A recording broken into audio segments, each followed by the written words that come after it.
Welcome to JerusalemExperience.com, the place where you can watch videos from Jerusalem and its holy sites from your computer at home. The Church of the Holy Sepulchre, as we see it today, was restored and expanded by the Crusaders in 1099 after the Byzantine Basilica was destructed by the Persians in the 7th century.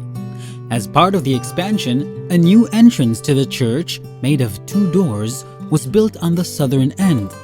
During the re-inauguration of the church as part of the Jubilee celebrations in 1149, the new double doors were crowned with 2 lintels. If we look closely at old pictures and videos, we can see those lintels mounted above the doors. In the 1930s, in the wake of a fire, the 2 lintels were removed to the Rockefeller Museum and have remained there to the present day in order to protect them. As of today, these 2 lintels are about 865 years old. When we look today at the entrance of the church, we see only the hooks that used to hold the lintels. Now, let's have a closer look at the 2 lintels. The western lintel, depicting events from the life of Jesus, surmounted the left door leading to the Holy Sepulchre. The scenes, from left to right, depict the raising of Lazarus, the imploring of Christ by Mary and Martha, Christ giving instruction for the Last Supper, the entry into Jerusalem, and the Last Supper. However, since this sequence does not follow the sequence of events in the New Testament, it has been proposed that the panel actually should be read from the center outward. The large central panel, which is partly damaged, depicts the expulsion of the merchants and the cleaning of the temple, apparently alluding to the liberation of the Holy Sepulchre by the Crusaders.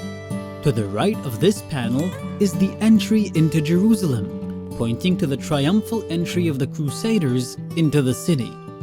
This is followed on the far right by the Last Supper, which attests to Jesus' human nature. The left side of the lintel is devoted to Jesus' divine nature. As such, the panel to the left of the central panel, previously identified as the imploring of Christ by Mary and Martha, depicts the apparition of Christ after the resurrection, while the raising of Lazarus, on the far left, prefigures the resurrection of the dead. The eastern lintels surmounted the door leading to Golgotha and the Chapel of Adam. Its decoration, which develops from the center outwards, features mythological creatures and naked human figures inside scrolls of foliage. Foliate scrolls without figures usually represent the divine nature. Here, however, the scrolls contain human figures as well as sirens, centaurs, birds of prey, and hybrid creatures with the head of a goat, the body of a bird, and the tail of a dragon. All of these are symbols of sin and seduction. Thus, the lintel represents the forces of the devil and infidels, and serves as a counterpart to the western lintel with its message of triumph and salvation.